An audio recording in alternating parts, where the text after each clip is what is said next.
rombongan emak-emak berdesakan masuk ke sebuah gerbong kereta api yang mengakibatkan keterlambatan perjalanan kereta.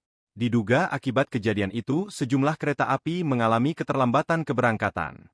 Dituliskan kereta yang dimaksud yakni Kahuripan 237 relasi Blitar-Bandung Kiara Condong mengalami keterlambatan 5 menit pada Kamis, 14 Mei 2024, malam, akibat ibu-ibu berusaha masuk terfokus pada satu pintu gerbong di Stasiun Lempuyangan, Yogyakarta.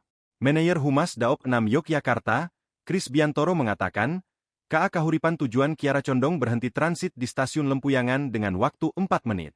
KA Kahuripan pada malam itu, datang pukul 21.38 WIB, tepat, dan berangkat pukul 21.44 waktu Indonesia Barat. Sehingga, menurut Kris Biantoro, keterlambatan hanya 2 menit dan masih dalam batas normal. Ia menuturkan, kondisi harian KA Kahuripan memang banyak penumpang yang naik maupun turun di Stasiun Lempuyangan.